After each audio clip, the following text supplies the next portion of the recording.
I don't really know how to start shows. Come on now, don't start liking me now. So yeah, I'm funny compared to, well, you'll see later. I stand for mayhem! I know a lot of idiots and think a lot of is mean-spirited just because it goes against what they believe. But the relief of comedy is it takes things that aren't funny and it allows us to laugh about them for an hour. We got a purple suit to buy and a gigantic coffin. Why are you laughing? Evening, everybody. Welcome to another episode of Why Are You Laughing, a history of comedy podcast. And today, I am pleased to introduce to you Andrew Silverstein. Who, you ask? Well, a man you know as Andrew Dice Clay, one of the true greats. Our first episode ever was the day the laughter died, and we haven't talked about Dice since, really, at all. So I figured it was about time we talk about the Dice Man in full. And the reason I introduced him as Andrew Silverstein is because a lot of people don't know, especially young people that just know his name. There's more to the Dice Man. Andrew Dice Clay is just a character. The guy doesn't even really exist. So I think it's interesting to take a look at his career and also the avenues he could have gone down, or different routes he could have taken, and what that would have looked like. So we'll break it all down today in our 99th episode. We're coming up on 100. I think we're going to do a Norm episode for number 100. So I figured it'd be good to revisit our first two subjects as we hit the century mark here. Definitely. Great call. Thank you, sir. I was fishing for that.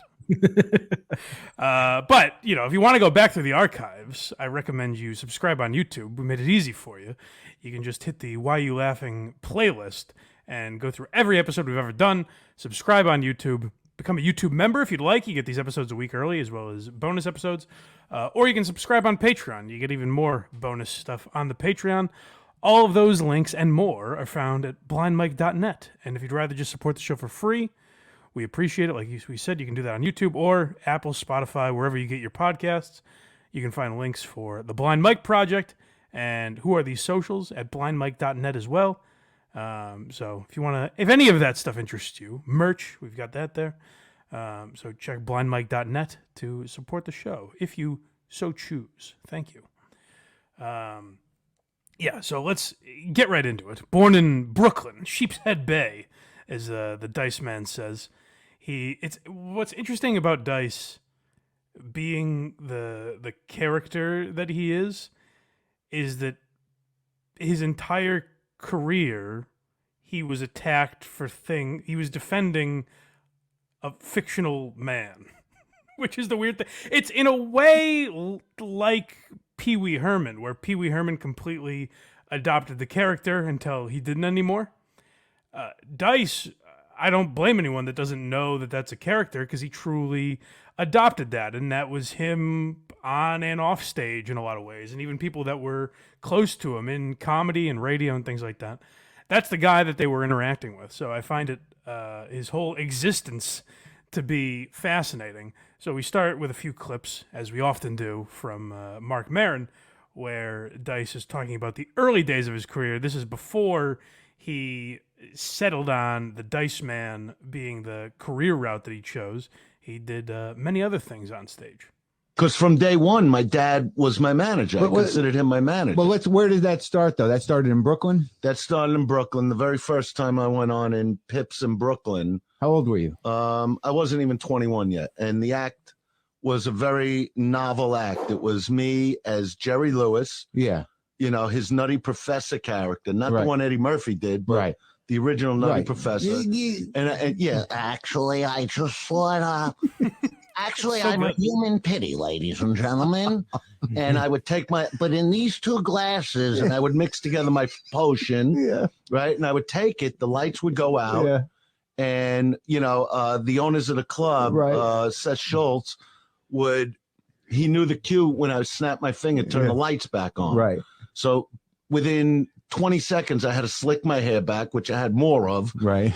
Make the Danny Zuko curl, strip down from a giant tuxedo shirt. And now I'm standing there as Travolta as Danny Zuko from Grease. Right. And first of all, the Jerry Lewis impression is great. And that's something Dice never got credit for, is the voices and character work that he did. And that's why I kind of set this up by saying, Like, what other things could Dice have done if he chose to? Because I don't think he ever got enough credit for being the talented guy that he is. He got a lot of credit for being a rock star and, being really the only comedian until the 2000s that was kind of able to exploit that lifestyle. Now you have, like, Dane Cook is an obvious example. I would say Kevin Hart, in a ways, is a rock star comedian, or more of a mogul, maybe you could say. Even, Matt Rife now is kind of developing that sort of reputation. But, like, pre-2000, Dice was the only guy. Even Steve Martin, who was playing arenas, Steve Martin was a dork. Like, Andrew Dice Clay is one of the rare guys that was able to carry that type of persona and still be considered funny on stage. So, yeah, his impressions he never got enough credit for. The other thing, too, is Maron asked him later in the interview, because for anyone that knows Andy Kaufman and has seen Andy Kaufman's like early late-night appearances, what Andy Kaufman would do is play the character that became Latka on Taxi, the foreign man. And then, he would do these like horrible impressions. He would do Archie Bunker, but he wouldn't change his voice at all. And then he goes, all right, and now I'm going to do Elvis Presley. And he would break into this perfect, spot-on Elvis impression. And that seems kind of like what Dice was doing. And so Maron asked him, like, were you influenced by Kaufman at all? He goes, no, never. Well, he said he liked Andy Kaufman, but it was actually an inspiration of Jerry Lewis. And that's, what that derived from was Jerry Lewis becoming Buddy Love or whatever the Nutty Professor character was, which is so interesting to me because I don't imagine we mentioned this when we did the Jerry Lewis episode. Because I never would have thought of, if you're thinking of coaching trees, I never thought, well, obviously Andrew Dice Clay comes from the Jerry Lewis school. You weren't thinking of that at all. No, definitely not. Dean Martin, you could make more of a comparison for, probably, but definitely like the persona kind of. Yeah, he's more turned up, but similar. Yeah, but that's what's interesting is like Dice could have done that. Now he did say like the Jerry Lewis thing didn't get a lot of laughs on stage. It wasn't until he turned the lights down and turned into Travolta that it really hit. But that's what I'm saying is I wonder if he went down the road of self-deprecation or impressions, like, would he have been successful? I don't think he would have been nearly as successful as he was. But I do think it's an interesting concept because it's like, what would he have done? Could he have gone on Saturday Night Live, which he did once, which we'll get to. But I think it's interesting to think about. But let's continue. This is early success. Yeah, so he popped pretty early. I mean, he didn't really explode until 1988. But, he started in the Comedy Store in like the late 70s, early 80s. And he was off to success pretty quickly. Like you heard there, he was only, 20 years old when he started. So. Mm-hmm. And when I came into comedy, I started working with my father so I could do the comedy at night. And he started managing me. Yeah. And that was exciting because while guys were making $20 a night because of the Jerry Lewis Travolta act, yeah, he was getting me like $1,000 a night to play these big discos at 22 because Travolta was the biggest thing in the world. So I would end my act with doing Grease Lightning. Yeah. And it was a very polished act. When I saw Travolta in Grease, right, I realized, okay, I know what my act could be because I didn't want to go to acting school. Right. I just don't believe in it. You know what I mean? What do you mean? Well, what I mean is you either have natural ability or you don't. Yeah. And the point is I was looking at rock stars and movie stars. And when I started doing the comedy, I was doing this crazy little act. Yeah. That the first time I went on at Pips, they hired me to headline that weekend. Yeah. And I said, because the place when I turned into Travolta, the audience actually broke the club apart. So, not necessarily in terms of notoriety, but in terms of success as far as like making money, like if he's making $1,000 for a set in 1978 or whatever it was, that's pretty rapid success at that time. Not a lot of guys were doing that quickly. Well, that's like $5 or $6 grand a night right now. Easily, yeah. Yeah. If not more. But he also did, in addition to the impressions he's been talking about, he does a great Stallone. Like, I guess he would do a bit on stage at this time. And he was still going on stage as Andrew Clay or Andrew Silverstein. And Andrew Clay, I think, was his stage name. But he would do Stallone, and he did the bit with, I think it was with Maron or maybe Rogan, where he does Stallone like studying French or reading a French menu or something, and it's very funny. He does a great Rodney. In one of his, very popular specials, he did Stallone, De Niro, and Rodney impressions. So he did still do these on stage. He wasn't recognized for them as much. And he also does a tremendous Elvis, which I think he's about to talk about. But that's where I think the Andy Kaufman comparison seems most striking. It was interesting that he said, like, he wasn't a huge Kaufman fan necessarily, because the other interesting part of it is they both did, like, uncanny Elvis impressions. And lost my train of thought here. What was I going to say about his... well, I've talked long enough about the impressions. What's the next clip? The Elvis of stand-up. Oh, that's perfect. That's what I was going to say, is he was influenced much more by music. And that's why, in some cases you might not believe, you'd be like, oh, of course he was, if he's a comedy fan, of course he was influenced by Kaufman. He was influenced by musical acts, which he talks about here. Yeah, he's often said that, like, he doesn't really like stand-up. No, well, I will say he does. He talks about he must like stand up to an extent, because over the years I've heard him talk about younger comics, and he broke Jim Norton, like, who we're obviously a big fan of. I think it's more of a recent thing that he's appreciated it more, because like in older interviews he'd be kind of like, yeah, I'm just kind of doing it to.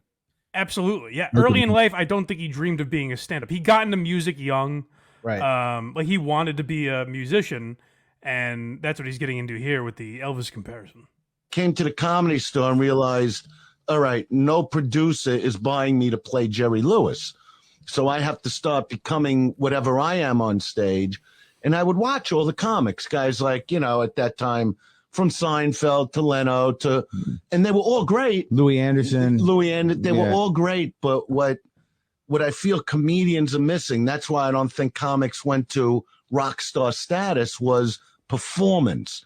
And that's what I got from Elvis. Spectacle. You know what I mean? Yeah. Theatrical. Sure. And so after 5-6 minutes, I walk out of the room, not because they were bad, because I was bored. And I decided, if I'm going to stay in stand-up and develop this, I want to create the most exciting stand-up ever. I want to create the Elvis of stand-up. Well, okay. That's such an interesting mindset, because literally no one was doing that. And it's hard. It's like we've talked about with Lenny Bruce, for example, and some other guys, where it's hard to, do an art form that already exists, but it's even harder to create something that's never existed before. Right. So the idea of becoming an arena comic, like where people are chanting your lines back at you, having that idea seems impossible, because there's no base level to go on. It's honestly, to draw a comparison that I've witnessed, it's what I think of when I'm at the Kirk Minahan show live shows, where I'm like, I can never hear or see anything, but the gist of it is, I always think there's nothing else. What even made him think to do this? Because there's not another podcast that's incorporating all the things that he incorporates into a live show. It's such a, it's a very unique mind. And based on reputation, you would not think Dice has that. You know what I mean? Like, based on what we know Dice as, you wouldn't think, oh, he's this insightful, innovative guy who, focuses on building something that no one else has created. You just think of him as a, misogynist pig, because that's kind of what he was, billed as in the media for a long time. But there is true insight there, and massive credit to him, because what a lot of people fall into is, oh, I can do voices, I'm a voice guy. I think it's something like Dan Soder had to kind of figure out in his career now, where it's like, oh, I have the ability to do voices, but do I want to be Frank Caliendo or Rich Little? You know what I mean? Because you kind of get into that trap where, oh, yeah, now you're the impressions guy.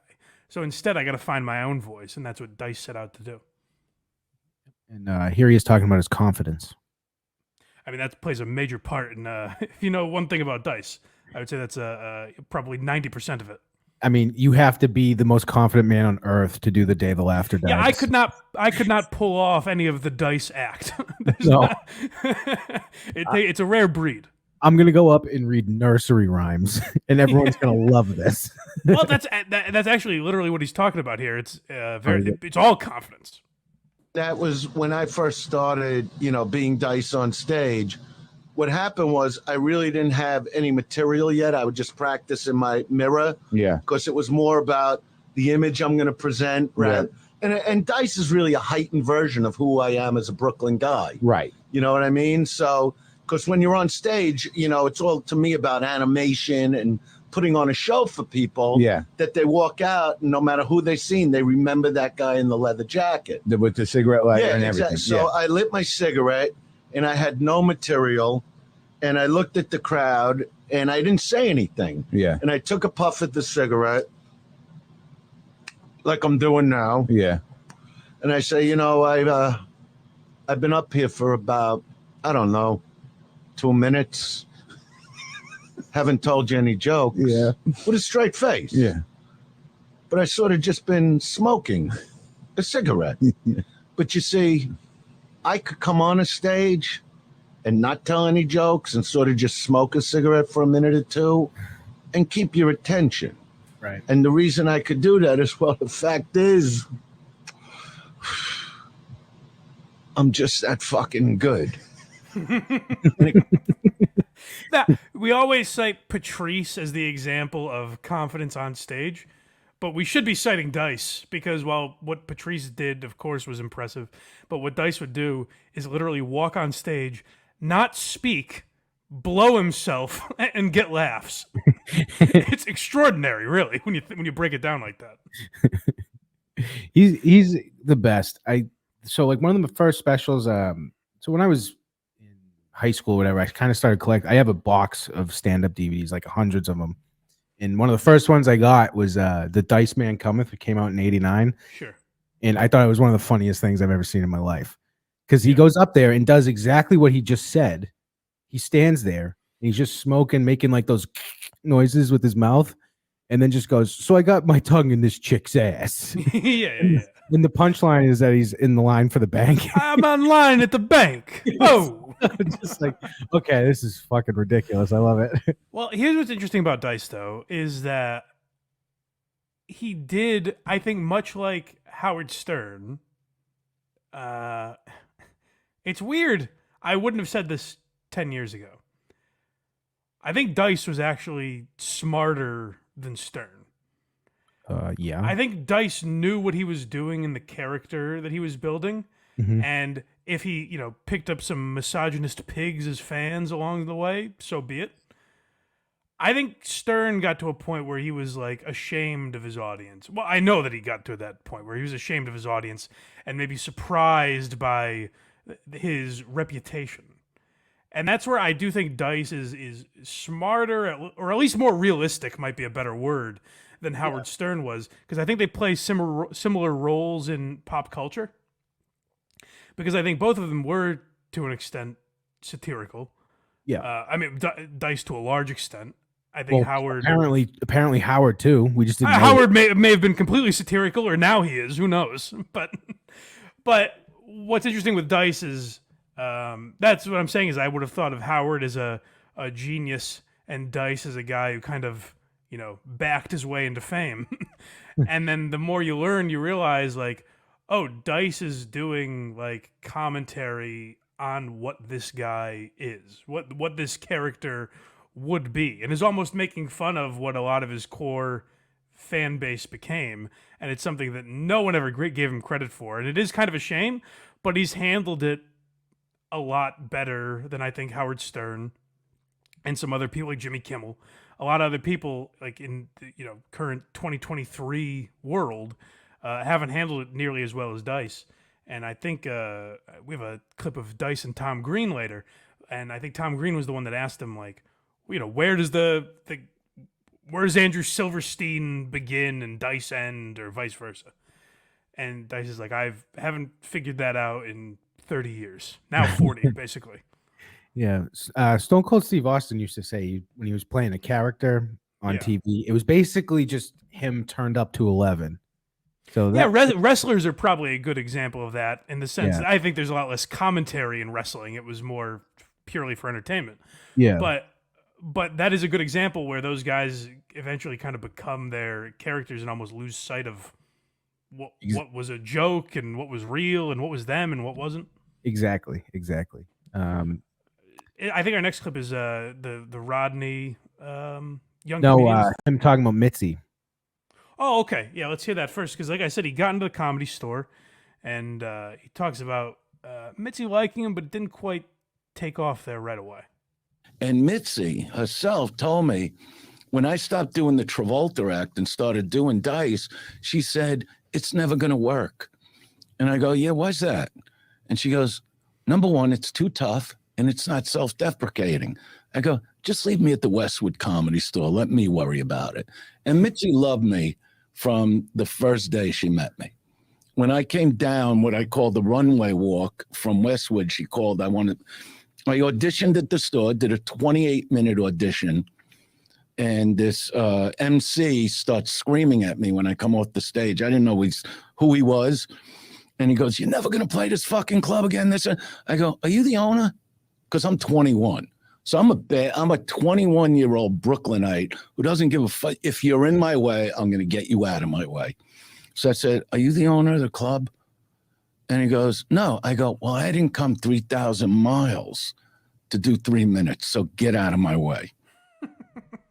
Love that.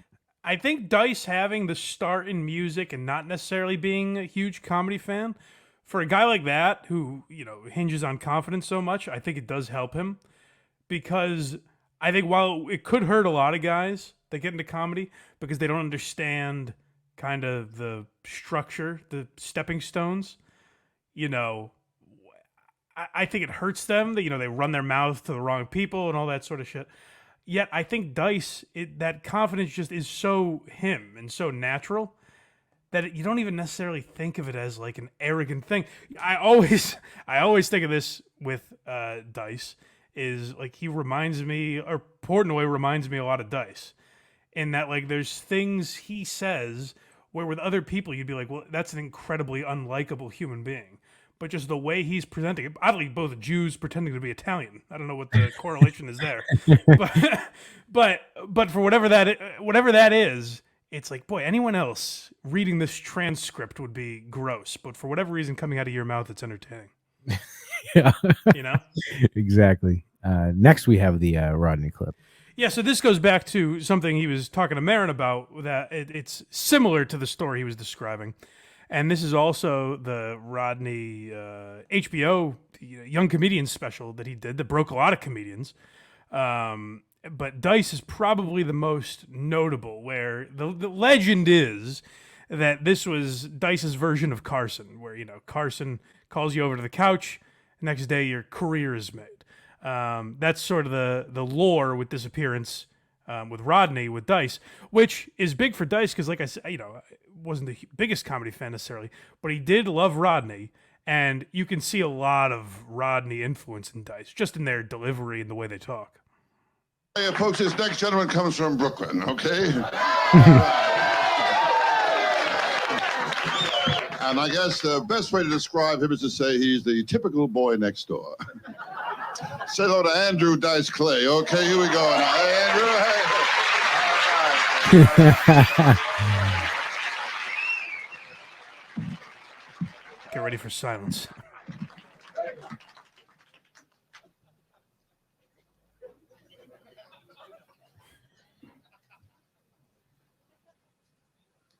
I mean, this is on television.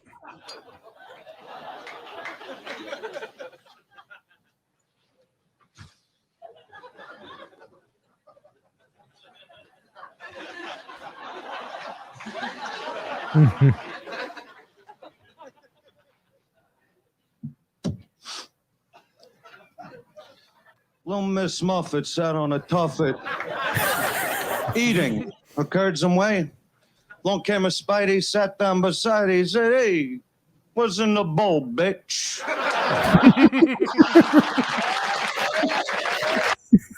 I mean, to do that on television, to have that sort of stage presence, to walk out there and say nothing for, let's say it's 10 seconds long, that silence, on live TV, or not live TV, but you know what I mean.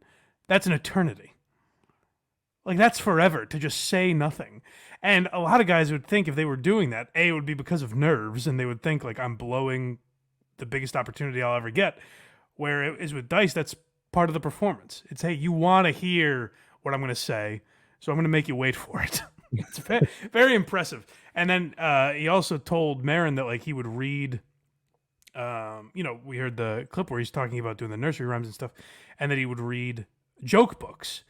And he would do, in that Dice persona, he would do, like, joke book jokes and use it to work on his delivery because it was all about confidence. And Maron asked him, like, were you embarrassed by that? And he goes, no, because the goal that I sought out by that was met. I was strictly seeing if, like, my confidence would be enough to entertain an audience. And right there, that's what evolved from that, is just changing a children's nursery rhyme into something offensive, and people love it. And what's weird, it's really the only example like this. You know, I know we mention a lot, like Bert Kreischer's got the Machine story, and Jim Gaffigan has Hot Pockets, and Regan has a million examples of things people yell out. There's a bunch of comedians where people are like, hey, do this bit. But what's incredible about what Dice built is that joke sounds weird to me, because I'm like, why isn't the crowd chanting with him? Why isn't everyone in the room yelling, what's in the bowl, bitch? He's the only comic that people sang along with his punchlines. Yeah. Well, there's a reason he ended up closing with those. Right. Because it just becomes chaos. I mean, he still does them. I saw him at the Chevalier Theater here in outside of Boston. And he'll still close with that. And it's kind of similar to, like, what Regan does, where he's like, hey, I'll do that shit at the end, don't worry. Just to get the hounds off his ass in the crowd. And, I saw him in probably 2019, 2020. And people, the entire crowd still knows every word. Now, granted, it's an older crowd, but it's still pretty fucking impressive 30 years later. Oh yeah, he everyone always compares him to a rock star, and he does. He does the encore, which is all of the big hits. Yeah. Next, we have him with Larry King talking about his character. Yeah, so this is where things get interesting for Dice. Well, I don't want to get too far ahead of myself. Let's hear him talking to the legend of Larry King.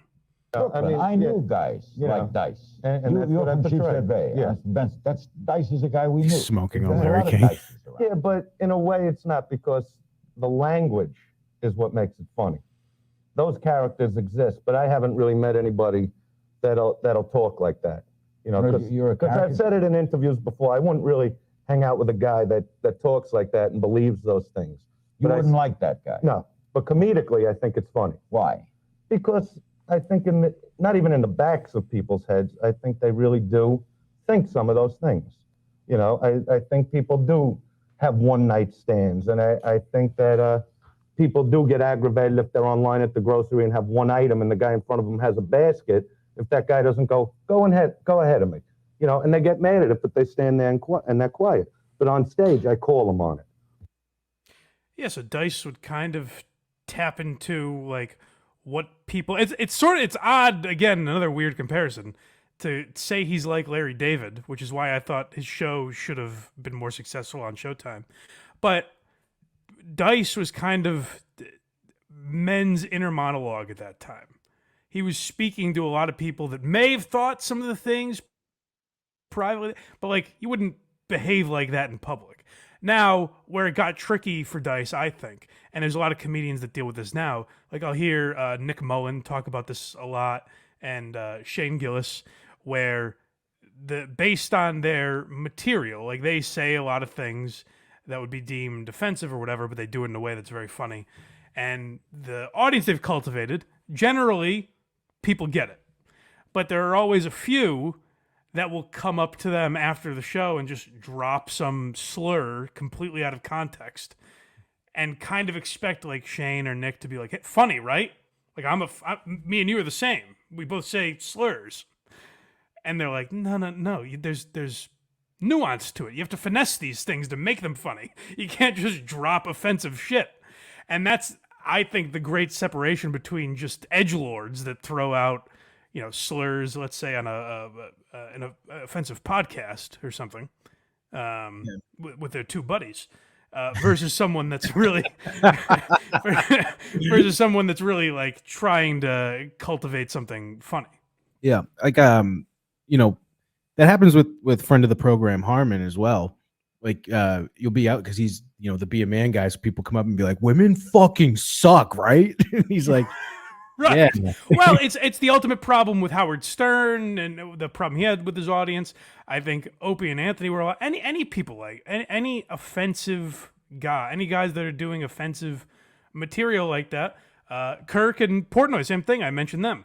Like people have this thought about Barstool, and it's like, no, they're trying. Don't you understand? They're like trying to be funny.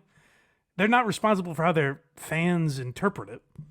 And how they behave afterwards. It's like everyone's an adult, and the vast majority of people take that in as humor and content and go about their day and don't do anything with it. Exactly. So that's the tough thing. And Dice was really maybe the earliest guy to kind of take on that burden. I'm trying to think of someone who was before him in that way. I mean, there are guys that obviously fought for language, like Lenny Bruce and Carlin and Mort Saul and a bunch of others. But in the way that we're talking about, where Dice was doing a character of kind of our id, the worst version of ourselves, to an extent, like, the misogyny and homophobia. He was saying things that people were thinking at that time, but it was like inappropriate to say. He was even like right before Stern. He was basically the same era as Stern. So I can't say one was before the other really. But like those two guys kind of cultivated that thing in the 90s. And when I look back at it, I don't know if it was good or bad for society. I think it's honestly a hard barometer to read, because when you look at some things that happened, like I think a lot of the position we're in now, with YouTube censoring a bunch of words and stuff like that. Like you guys might notice there's clips we have to bleep or take out of episodes and stuff like that. That's all because, I'm not saying we're the victims, I'm saying anyone on YouTube. That's all because I think the 90s got to such an insane point where people were saying whatever. Like if you go back and listen to old Stern clips, you're like, this was said on the radio? Maybe we did get a little too crazy. So I don't know, like, if it was a good thing or bad thing what guys like Dice and Stern were doing, but I truly believe the blame is on us. It's not on them at all. It's how we behaved because of that. Like if some asshole in Dice's crowd is a pig to a woman and says something horrible or does something horrible, that's on that man. It's not on Andrew Dice Clay. Right. You could say that he's the first person to like ever be canceled. One of. I mean, in the way we think of it now, certainly. Yeah. I mean, like again, like Lenny Bruce got arrested for words he said. Yeah. But yeah, in the way that we think of it, where people were offended by him, so he started having shit taken away from him. Yeah, he was at the forefront for that, and I think that's kind of what we're getting into here, where Dice had massive success. So this character really took off after the Rodney Young Comedians special. And then, he put out, like you said, The Dice Man Cometh and Dice Rules and all these monster albums. He's the first comedian to sell out Madison Square Garden 2 nights in a row, which, even Steve Martin at his height didn't do that. There's no other act you can compare that to, really, where 2 nights in a row, you're able to fill up MSG, and then the next night there's a whole nother group of 18,000 people that'll come back and see you. Well, actually, that's probably what part of that is again, the way, you talk about with a lot of concerts. Dice is a guy people probably wanted to see back-to-back nights. Right. You know what I mean? Like, hey, I wonder if he's going to do different nursery rhymes on Saturday, Yeah, you can. He would always call it in concert, too. I always noticed. Yeah. Craig's talking like a little girl looking at his idol. It was so cool how he did. He's Chris Farley with that. No, that goes back to my point that he thought like a musician, not a comic. It was always like the last thing on his mind, in my opinion. Yeah. Well, again, what's interesting about that is like we're talking about his albums. One of if not his most popular album was The Day the Laughter Died. part 1. There are 2 parts actually. Some people have suggested we do the second one. Yep. Which might be worth it at some point. Maybe a bonus or something. We'll see. But The Day the Laughter Died, the first episode we ever covered. We talked a lot about it. Go back and check it out. But I think that got all the way up to in the 30s on the Billboard 200, something like that. That's nuts. What's insane about that is it's really the most experimental comedy album of all time. Ever. And again, you would expect that from, I don't know, John Mulaney, Bo Burnham, one of these like kind of alt guys that are funny but known for being weird and doing experimental stuff. Mulaney I probably shouldn't have even thrown in there. Bo Burnham is probably a better example. Or even like Patton Oswalt or something like that. Yeah, I think even in that first episode, we talked about how that special kind of spawned some of the stuff that Bo Burnham's done, and Maria Bamford, or even Harlan Williams did a special on the side of a mountain. Stuff that we know as alt comedy. And it's interesting because some people have suggested we do an episode about alt comedy. And I couldn't even really tell you what alt comedy is until I heard recently. I'm trying to think of what younger comic said this. It might have been Mike Cannon, I think. It said that there's really no definition of alt comedy. Alt comedians were pretty much anyone that went into the Comedy Cellar in the early 2000s and were afraid of Patrice and Voss calling them gay. Because when you look at like Patton Oswalt, Mike Birbiglia, Mark Maron, like they're just doing stand-up. You know, right? I was always like, why did they become alt comedians? And it's like, because they didn't fit at the Comedy Cellar table, I guess. Alt comedy, a perfect definition would be that clip that's going around of that guy being like, "This chick's a woodland creature," and I'm like, "No, it's not." Like that's my definition. See, if I was going to describe alt comedy, I would say it's The Day the Laughter Died, Inside by Bo Burnham, stuff that like Rory Scovel has done and Todd Glass. I'm sure there's a million other examples, but those are the first that come to mind. But like the first of what I would think of as alt comedy would be The Day the Laughter Died, where he's literally saying like, I want to bomb. I want it to be uncomfortable. And what that all comes from is you heard him talk about Mitzi and saying that Mitzi loved him and everything, but said like, it's not self-deprecating enough. It's too dirty. You know what you can do is go on late at the Comedy Store. You can go on at 1 a.m. at the Comedy Store.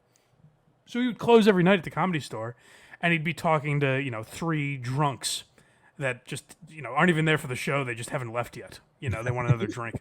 Yeah. And Dice said, like, now he's playing arenas. He doesn't get that anymore. He kind of misses it. And so what he did is, was it the night after Christmas? Or was it Christmas Eve? I can't remember. Wasn't it? It was somewhere around there within a few days. I forget exactly. Oh, yeah. I think it was the 28th and the 29th. He did. Yeah, you might be right. Yeah, go back and listen to the first episode. We had all the facts correct then. Yeah. So yeah, like, right around Christmas time in New York, he walks into Dangerfields and just purposely bombs and gets into arguments with the audience and shit like that. And that's what's so surprising about that album is it was essentially a mainstream comedy album. Like, it was this weird experimental thing that you'd think no one would really understand except maybe, like, hardcore comedy fans. But I think that's part of Dice Mania, is that people were just thirsty for any Dice content. So even if they didn't get it, I think a lot of people bought it. December 26th and 27th, 1989. Yeah. Night after Christmas. I was right. Yes. But here he is talking about the MTV Awards. Yeah, so Dice is, he's risen to insane heights that no comedian has ever seen, truly. And this is sort of the start of the downfall. He had a few things happen that kind of chiseled away at that reputation. And he goes, well, this is the way things go. I go, don't fucking tell me how things go, okay? You're not my boss. And as I'm getting angry at him, which in my mind I'm going, are you really getting angry at Dick Clark? Right? They start introducing me. Well, I come out there. Now I'm angry. Now everybody's going to pay. Now everybody will be disciplined. And I don't know how I did the set, but I went into the poems. Now, you got to understand, this is not HBO or Showtime. This is MTV. This is, everybody gets this. It's free, I go into the poems. Not true, by the way. What was the poem? Oh, that got me banned. I go, Georgie Porgy pudding and pie, jerked off in his girlfriend's eye. When her eye was dry and shut, Georgie fucked that one-eyed slut. Oh, and the crowd's going fucking crazy.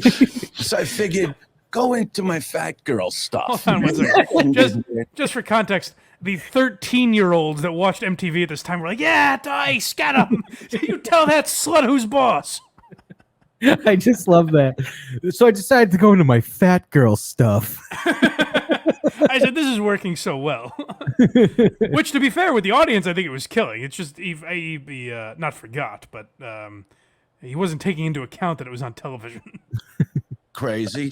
So I figured, go into my fat girl stuff. And that ended with, you don't know where the tits begin and the belly ends. It's like one big glop of shit, right? And I go, now TV. They gave me a signal. Ladies and gentlemen, the last Puritan, Cher. And she comes out singing If I Could Turn Back Time, which is what everybody was thinking in the room. If we could turn back time about 8 minutes. But in the meantime, while I'm doing the act, Dick Clark goes to charge me, and Arsenio jumps on his back and tackles him. Dick Clark's trying to stop your set? Dick Clark was going to jump. He went out of his fucking mind. His hair got messy. I'll put it to you that way. Arsenio's wrestling Dick Clark to the ground. Just like, his hair got messy.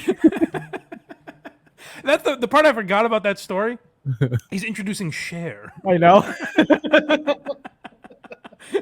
Oh, and by the way, ladies and gentlemen, Cher. So, for anyone that doesn't know, if you're too young, any kids watching out there, MTV now it's still for I think teenagers essentially, but back then it was like the hippest thing there was. It was where music videos started and all that shit. Like MTV was like the height of its hipness in 1991? 91, 92? 91 was the year Pee-wee was on it. I wonder if this was the same year. I should have looked at that. Yeah, he came back. What a wild year that would have been. No, but charged by the government or something. This can't exist anymore. But yeah, this is like, so the VMAs are like, it's Oscars, but for teenagers and college kids essentially. So it's like kind of the barometer of cool at that time. Like if you were performing on it, you were extremely relevant. Those used to mean something too, that show. Yes. Yeah, absolutely. Like even up until I was a kid. I think probably 10 years ago they started to fade. Correct. But like up until then, it was always supposed to be like a cool thing. And, kind of the most relevant pop culture figures would be at the VMAs. And that's what Dice was. Just fucking cursing nonstop. And here's the interesting thing. And Opie and Anthony talk about this a lot. Where when they got fired for Sex for Sam, they said they were on like this unstoppable train where every day you tried to top yourself. One day you're seeing how far you can shove a wiffle ball bat up a girl's pussy. So the next day you have to top that. And it's like, okay, I guess we'll have couples have sex in public in different spots in New York. You have to come up with things that are more and more crazy. And I think Dice suffered from that a little bit, where he had to like out offensive himself at a certain point. Right. You know what I mean? Where I think it did eventually stop being about the satire or the commentary, and was just like, how fucking crazy can I get? So if I'm talking about shooting jizz in a girl's eye as I bring Cher on stage, that's pretty wild, right? If we're on television. I heard him tell this story one time, and I went and found the actual footage of that, and you watch it, and I was like, oh, he didn't exaggerate one little bit. That's pretty accurate. Exactly how it happened. So we have him talking about the meeting they had about him, right? Yeah, I was banned for life. Yeah. And so the next day, there's this big meeting at MTV, and Rick Rubin was there, and my people that I worked with, Sandy, all these, but it was the presidents that banning me for life, which is hilarious. I'm not even a singer, And pause real quick. I'm banned. A guy who was definitely influenced by Andrew Dice Clay would be Artie Lang. And it reminded me when he said that of when Artie was banned from ESPN for life. Yeah. And Artie was like, "Oh, does that mean they won't televise me at the Combine next year?"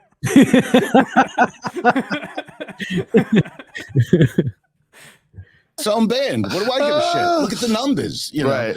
And but Dick Clark, this is why Dick Clark became Dick Clark, because the guy that was trying to tackle and beat me to a pulp for what I was doing is standing there. His hair is now fixed the next day.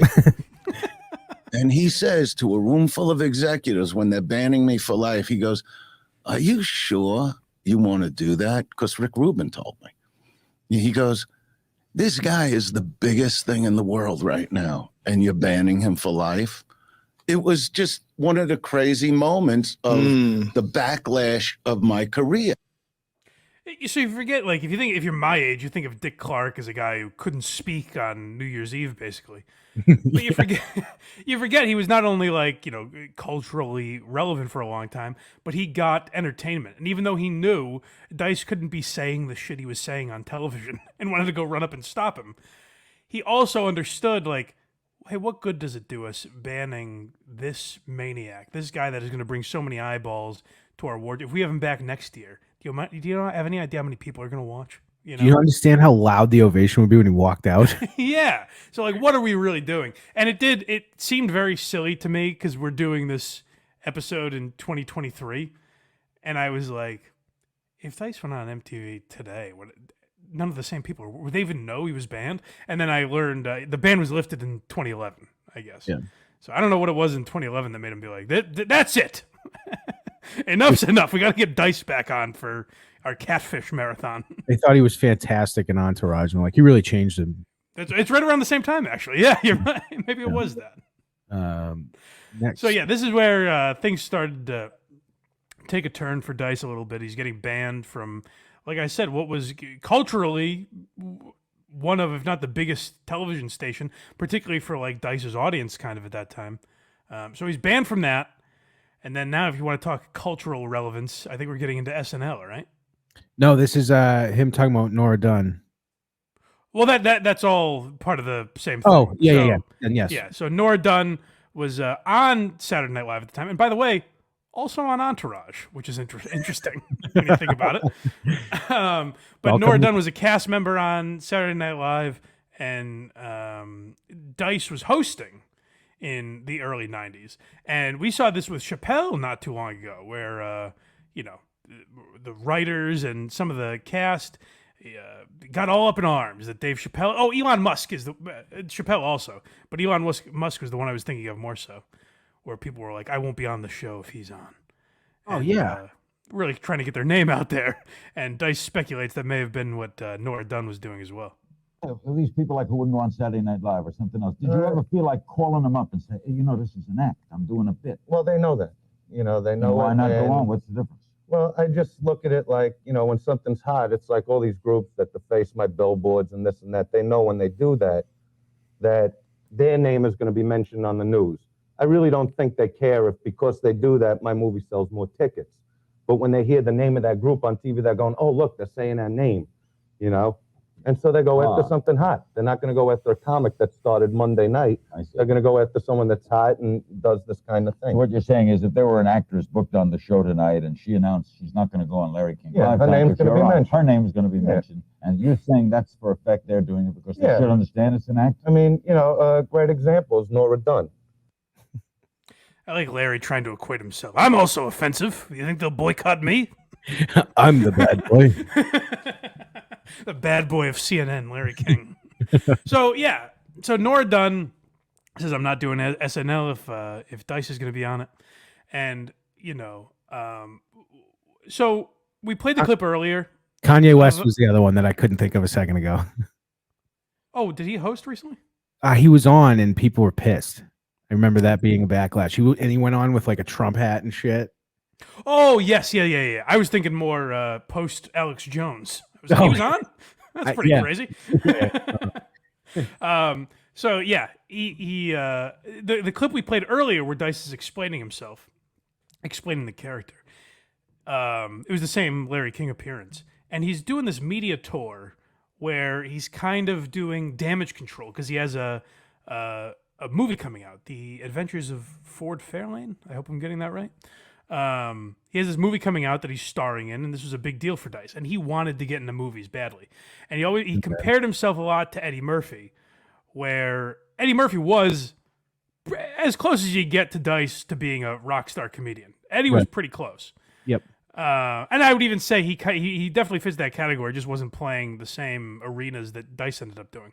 He could have done Madison Square Garden maybe one night in a row. Honestly, I think if he stuck with stand-up, he could have done it 3 nights in a row, probably. He would be unequivocally the biggest stand-up ever. If he just wanted to do stand-up as often as he could, then he could have done whatever he wanted, I think. He was that big. Yes. But Eddie said, like, hey, the trajectory for Eddie Murphy was, stand-up then movies. So that should be the trajectory for me. So this movie meant a lot to Dice. And he starts getting this criticism, this backlash, and that's when Dice goes into damage control and kind of starts saying it's a character. Now, we'll get to the one clip that supposedly buried him, I guess. There is one clip that I guess is somewhat embarrassing, at least at the time, for Dice. So we'll talk about that. But in these other appearances, I felt like he handled the damage control in a pretty good way. I'm sure his base... I guarantee you if YouTube and Twitter were around in the early 90s, most of the comments would have been, pussy, sellout, you're going back on what you built. Yeah. But Dice saying that a character, at least in hindsight, I think holds up. Where I think you get into a dangerous place with selling out what you were is Amy Schumer. And I recently heard, to bring up Dan Soder again, I heard Soder talking about this on a podcast where Amy fucked up is not just apologizing for jokes. Like, she apologized for jokes she made and said she was playing a character. And it was done in a way where people were like, oh, you mean when you were funny? Like, you know what I mean? Like, Dice isn't saying, like, hey, guys, I didn't think any of that stuff was funny. He's saying, no, it's all funny. But just understand that that's not me. And to me, that's more acceptable than Amy being like, I should never have said any of that. Yeah, but and then you see him on Rogan or wherever, and he's hilarious just telling the story. So it's exactly, yeah. And well, here's also, this is what they were talking about, where this is where Amy really fucked up, is she went on, was it Piers Morgan? I forget what show she went on, when Kurt Metzger started to get in trouble. He started to get into it with feminists online. And Amy went on and said, like, I love Kurt, but he shouldn't be doing this stuff. And then started distancing herself from him and saying, like, he's not even technically a writer on the show. And that's where I think a lot of comedians were like, oh, well, fuck you, Amy. Like, how do you not have your own people's back? Yeah, right. Now you're distancing yourself from the people that helped make your show great and that were genuine friends of yours. Now you're trying to become something you're not. I don't believe Dice did that. I think he was more... just really wanted this movie to be successful and was grabbing for whatever branch could help stabilize him. And I like watching a lot of these interviews. I think he did a pretty decent job. The one that's questionable is Arsenio, but we'll get to that. Yeah, this is him with Lovitz on SNL. Yeah, so Nora Dunn protests. Sinead O'Connor also protested as well and said she wouldn't appear as a musical guest. So when Dice was on the show, they referenced that in the cold open. That's not the worst of it. Oh, sorry, I should set it up a little better.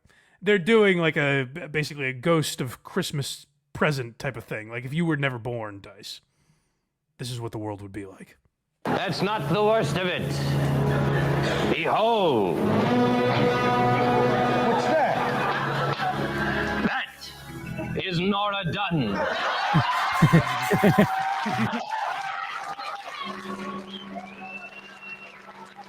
Because you were never born, she was here that night and was accidentally crushed by Sinead O'Connor's amplifier.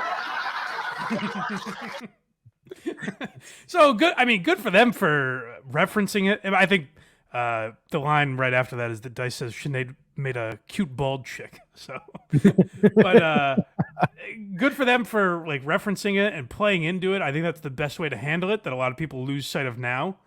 Like now SNL wouldn't be touching that. Did they ever address people protesting Musk or Chappelle? I don't remember that. No, I don't think so. It's possible during like Weekend Update or something, maybe. Maybe, and the only thing I remember is I think both Musk and Chappelle made jokes in their opening monologue about it. Okay, yeah. But you would like smart of them to write it into literally. I think that was the cold open that night. So the other thing that happened is I guess protesters showed up and had to be removed during dress rehearsal or the taping. It might have been the taping, where like essentially hecklers had to be removed that were chanting like anti-gay, go away or something like that. And Dice's response to that was also pretty good, where they asked him about it and he said like, yeah, I mean, it's protesters, but it was like 3 people. You know, like the media can report, oh, protesters, shut down SNL because of Andrew Dice Clay's hosting appearance. But the reality is like there's a few people, you have security remove them and no harm, no foul, Right. And so it's interesting to watch this on display. Like it has kind of, I think not just doing this podcast, but watching any older content, like old episodes of Tough Crowd and all that type of shit, it's calmed me down with some of the cancel culture stuff where we think like now it's the worst it's ever been. And it's like, oh, well, it's always been the worst it's ever been. And it probably always will be because we're constantly dealing with new and different shit that was acceptable before and isn't now.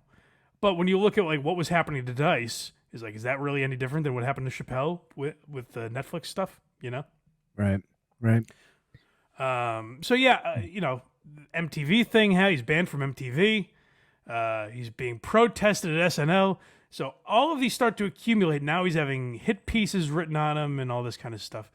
And that's when Dice's career started to kind of hit a bit of a slump. So where are we going now?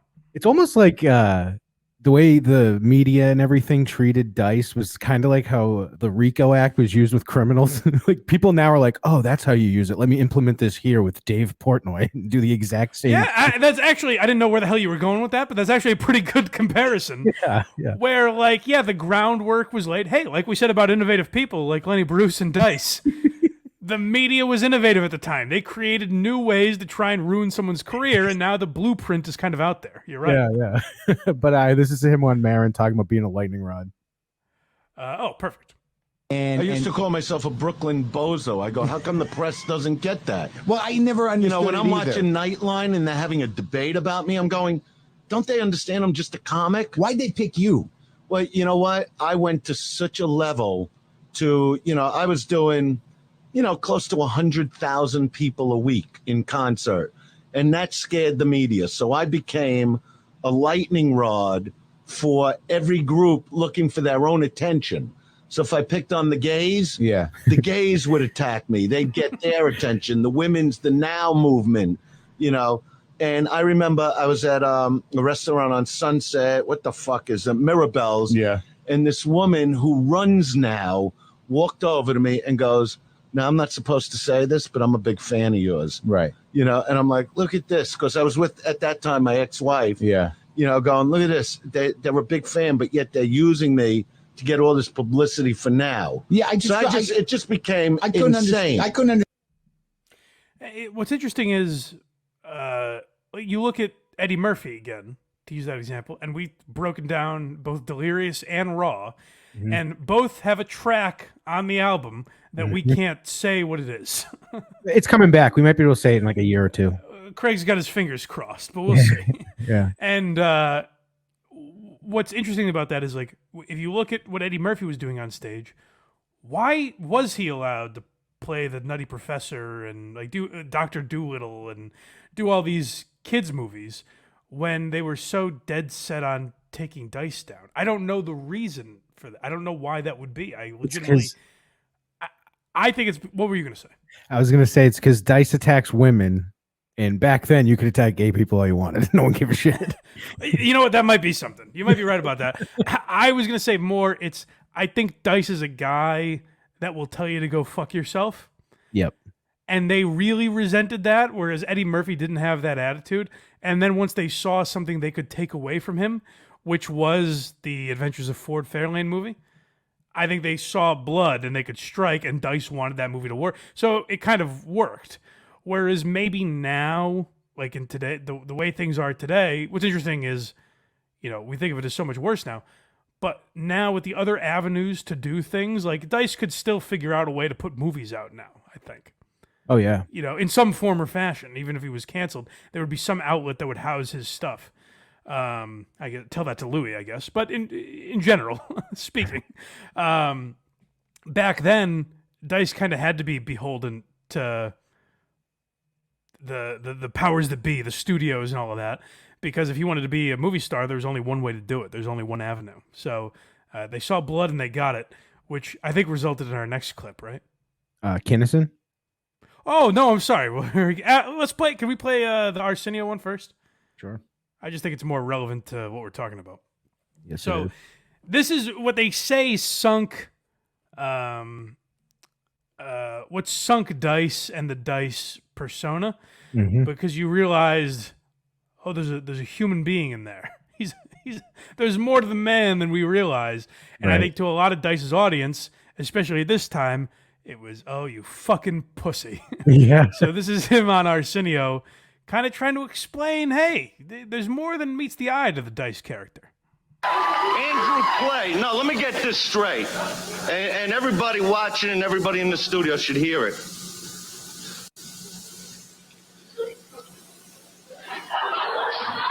Andrew Clay is a guy that came out here about 10 years ago.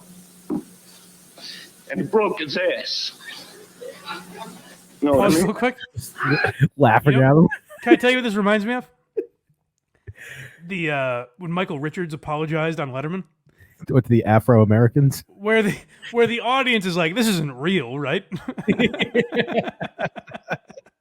It's Dice is having a real human moment here, but you're used to fucking, what's in the bowl, bitch? Right.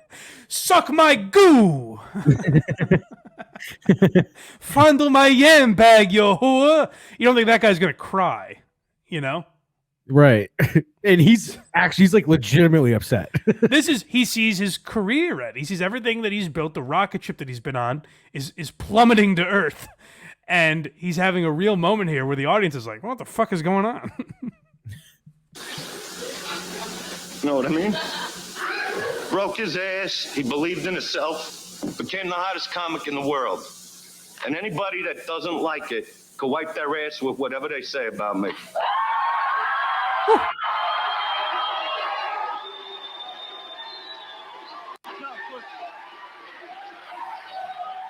No, because just let me say this, because I always believe that you could take yourself and put yourself. Oh, boy. No, I get choked up because you put yourself where you want to be. And no,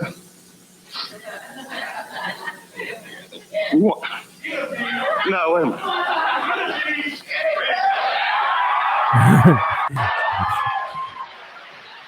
You put yourself where you want to be, and I broke my ass for 12 years. And tomorrow when that movie opens, the country's going to see it, and they're going to laugh their asses off. And that's what it's about. Now, it's so interesting about, like, the rules in society, and to an extent, I do understand them. Because, like, that ruined Dice. Yeah. Like, it ruined what we thought the character was. And even, like, on stage, he started to pull back for a time and doing more, like, not family, or, like, he was still an edgy comic, but he was more talking about being married and having kids and shit like that, rather than just, fucking broads and putting them in their place. So, it did affect his material. Yeah, I forget what special. I forget the name of it, but I think it was the next one that comes out, and he's in the round, and he comes out in like the boxing attire. He kind of does that on the special too. Right. Yeah. So what is this? What's interesting about that though is like it's all about your reputation and who society thinks you are. Because if you're a clean, like if Hugh Grant cried on Leno in that famous appearance, Mm-hmm. I don't think anyone would really give a shit. You know, like I don't think we'd be talking about it today. Whereas that's like a famous Dice on Arsenio crying is a famous clip because people were like, "What the fuck is this?" It's just something so unexpected from Dice. So it's kind of all how you build yourself. Like the famous example, I think. Well, we see I was going to say Ellen, but we see Fallon going through it now, where Fallon's getting a lot of shit for being like a horrible guy to work for, like a tough boss, I guess, a pain in the ass to work for. Mm-hmm. Now, someone like, I'm trying to think of an example. Well, if you found out Dice was difficult to work for, would anyone be like, get out of here? What? That guy? Yeah, no. He's a bit erratic? I can't imagine that. Now, and if Jimmy Fallon cried on The Tonight Show, which he pretty much did when he apologized for doing Chris Rock, that wouldn't really surprise anyone because he seems like a more sensitive guy.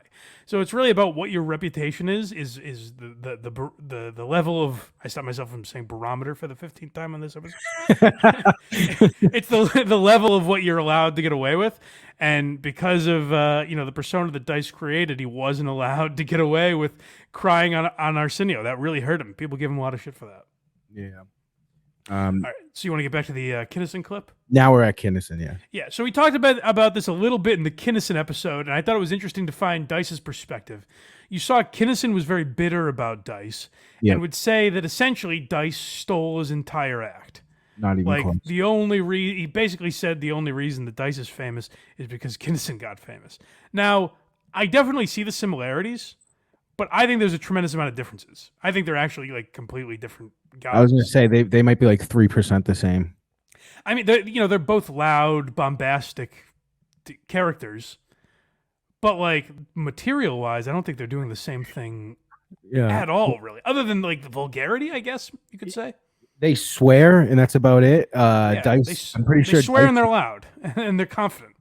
Dice is like straight edge, I think. He doesn't do drugs.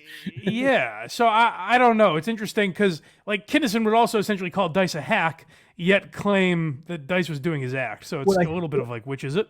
What happened was Kinnison fried his brain with drugs.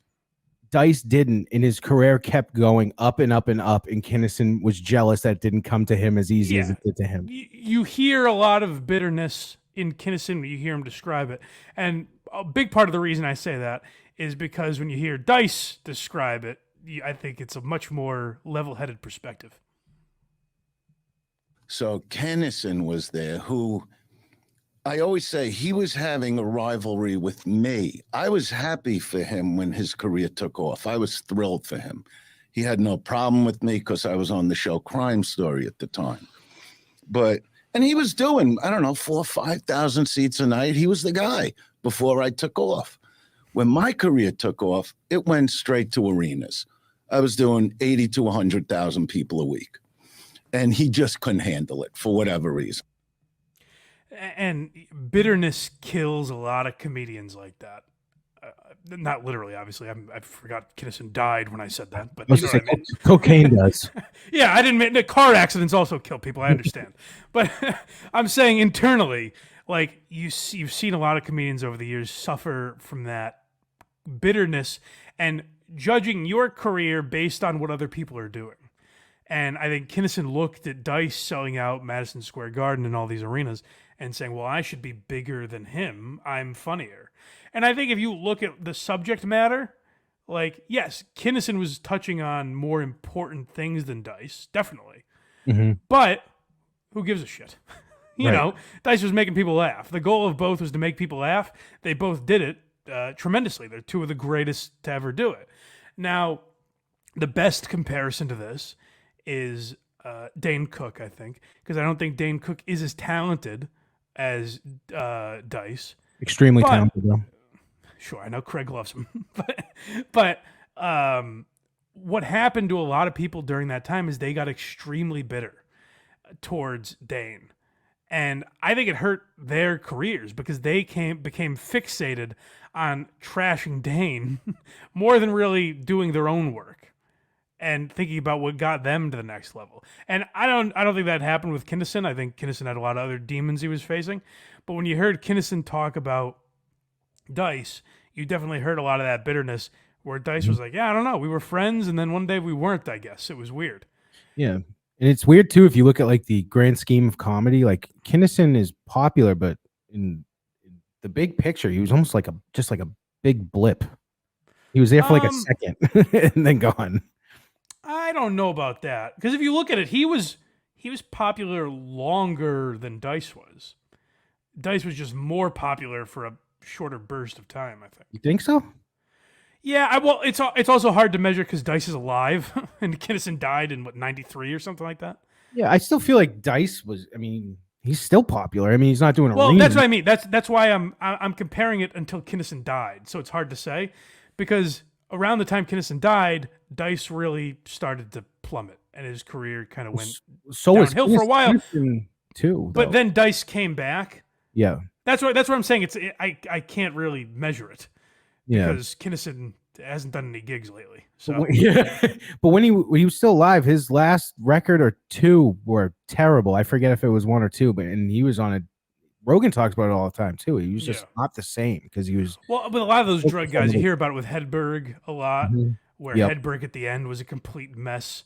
Yep. A lot of those drug guys that end their career is not a great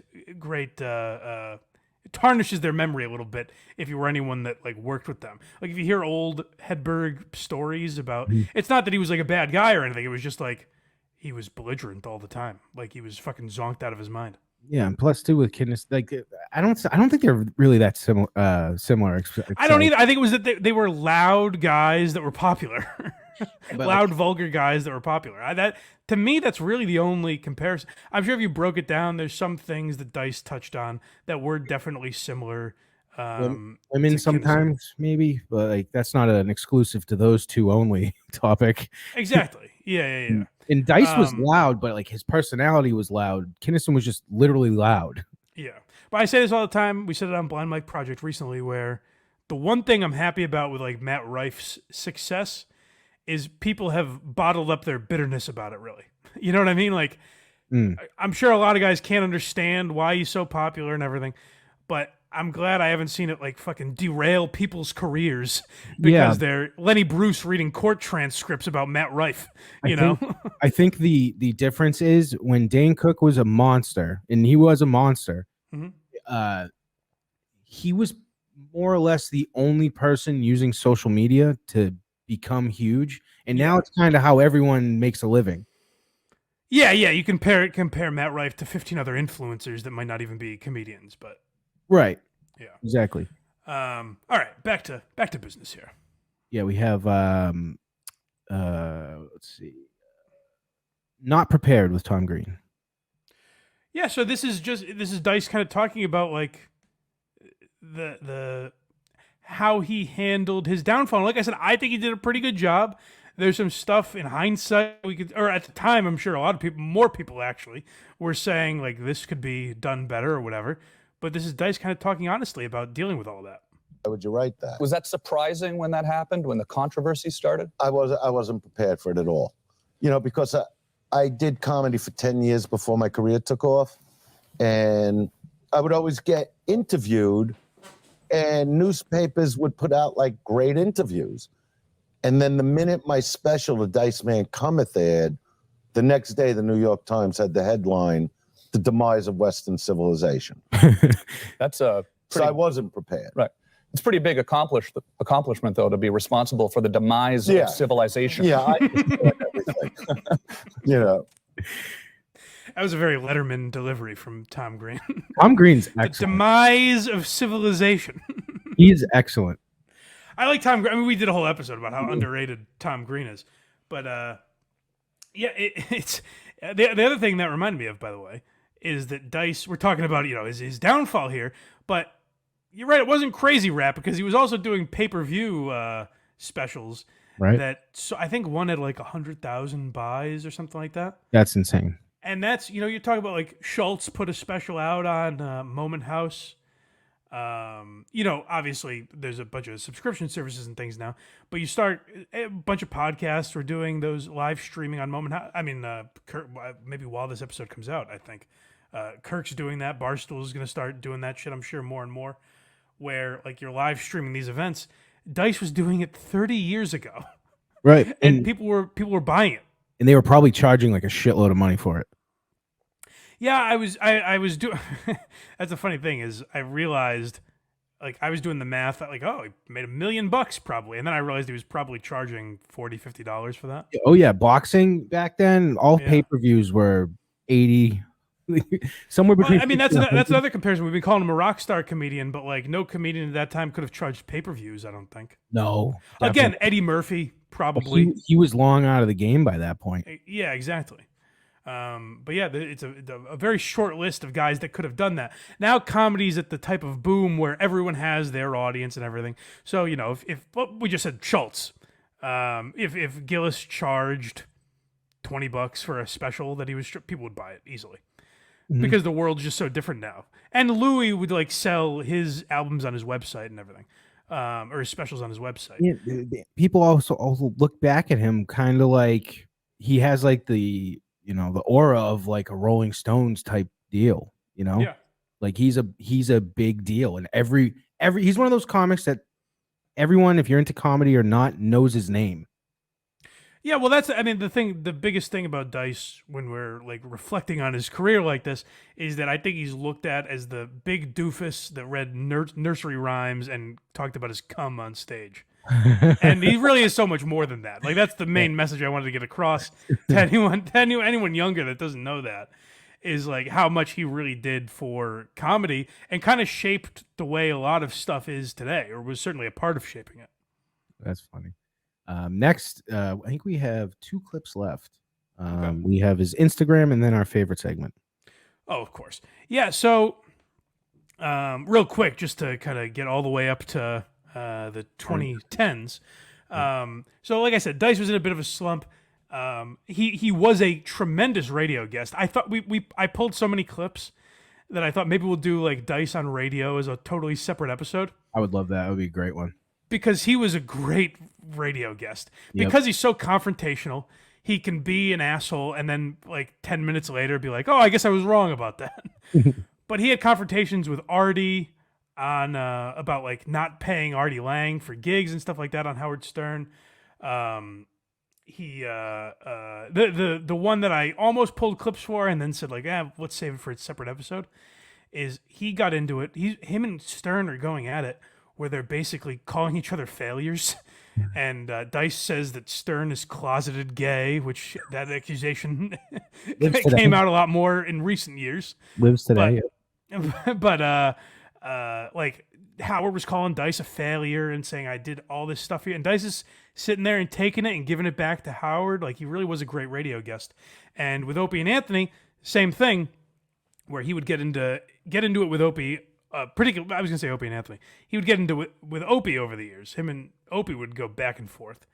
And then eventually, like, that's what was great about Dice is he would have these, say horrible shit about people and then be like, I guess I apologize for that. Who cares? He didn't take anything too hard. Like, he did. He was a sensitive guy. But, I'm not describing it well because it sounds like I'm describing kind of an asshole who just says shit about people and then backs away from it. But the way Dice did it is a way that I think he could only get away with. And so the Opie and Anthony connection is he was able to sell out Madison Square Garden a third time, in large part doing Opie and Anthony a lot when they were #1 in afternoons in New York. He started doing their show with more regularity, and he sold out Madison Square Garden again. And the other big thing he did, like when we talked about Artie Lang, we played the clip where Norm was on Howard and was like, hey, do you guys want to talk to my buddy Artie? He's outside. Can I bring him in? And then obviously, history was born, or Artie Lang was a huge part of the Howard Stern show.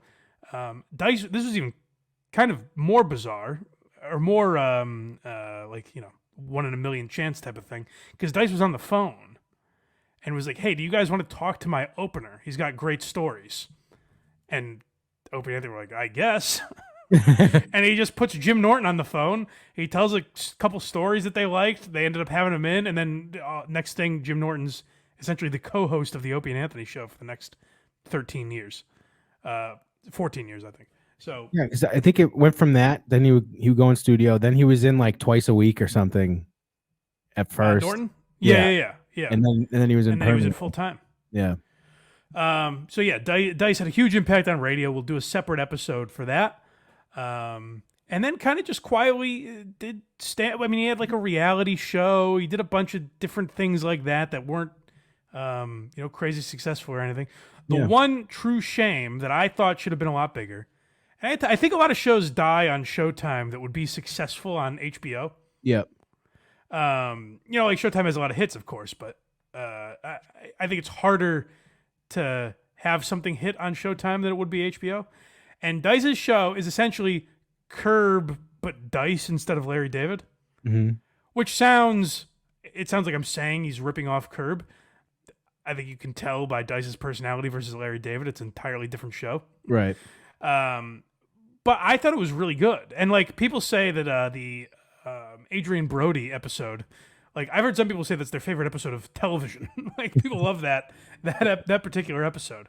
So it was only one 6-episode season. Natasha Leggero was in it as his girlfriend.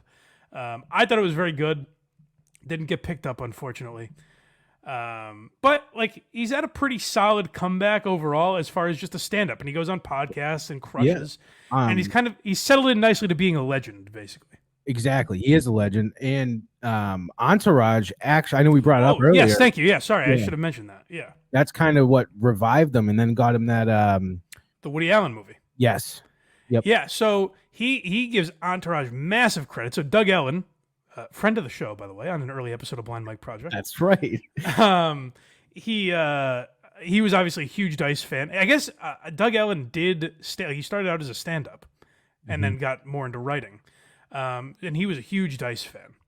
And so when they were looking for someone that the role was, they were super famous and kind of now they're washed up a little bit. And they chose Dice, and Dice just played himself, was great in the role, and was perfect for it.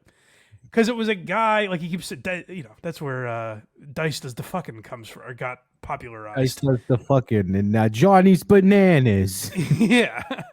Because the role was so perfect for him. And you got to see a little bit of his acting chops as well. And I guess Woody Allen put him in that Blue Jasmine movie, which he crushed it in. A lot of the interviews that I watched for this, cutting clips from, he's like, I'm not expecting an Oscar, but who knows? Yeah. Reviews for him in that movie are like nutty good. Like everyone says he was excellent in it. Yeah, well, that's the other thing I wanted to talk about too. Like I mentioned the impressions. He's also a great actor. Like it's a shame. Oh, I'm an idiot. Shame on me for forgetting to mention this.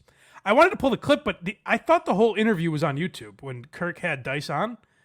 It's not on YouTube, unfortunately. The only thing that was on YouTube was like the aftermath with K. Marco. Oh, right. So I couldn't find my question to him, but I asked. Kirk was having a great time with Andrew Dice Clay. I forgot about this. They're having a great interview, and I pipe in with my tidbit of information. I need to talk to Dice. I say, I just wanted I wanted Dice to hear my voice. Yeah. And I go, hey, Dice, I read that you were originally supposed to be cast in My Cousin Vinny in the Joe Pesci role. Like, that was written for Dice, at least according to what I read. And I say according to what I read because I still don't have an answer. Because at that moment, he goes, I'm supposed to get out of here, but I like you guys. I'm going to stick around a little longer. And he didn't answer he just ignored my question and kept talking to Kirk. So I'll never know. I'll never know the real answer to that. But yeah, that's the legend is that he was supposed to play Pesci in My Cousin Vinny. And, I tried to hammer him on it, but he wouldn't answer me. You can't ask him questions like that, man. That started a trend of like 6 times I tried to pipe into an interview and I was either ignored or talked over or almost like the guests did not care for me. It was like almost like they were given a heads up when you hear this voice. Yeah, it was bizarre. Until Artie Lang, I think Artie Lang was the only person that answered me, which does give me some solace, I guess. Yes, he liked you. All right, so then we get to, well, like I said, he's easing in nicely to being a legend. And, when I saw him live, he does talk more now about being married and all that kind of shit. It's more, he's almost become, the Dice character could have been a great, like, sitcom dad. because it would have been different and it would have been similar and it would have kind of Married with Children, that type of vibe. Mm-hmm. I think he's kind of settled into that sort of role on stage a little bit. He's still very funny, but his greatest bit is what he's been doing on Instagram, where he approaches people, and this is where you get into self-deprecation. He never did it when he was younger, but now he realizes that he's older, maybe he's lost something, and he notices that people must want his picture on the street, so he approaches them.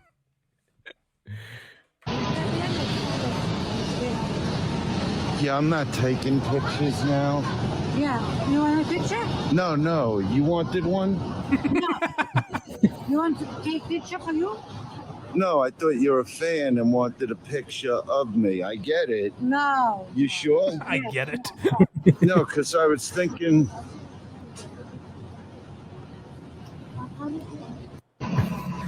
Another one. I could see you're a fan. It's okay, and I'm very grateful for Thanksgiving. And maybe you wanted a picture just with me. No. It's okay. A lot of people get nervous to approach me. You know what I mean? Just because of the movie stardom and everything. And so if you want a picture... I'm good.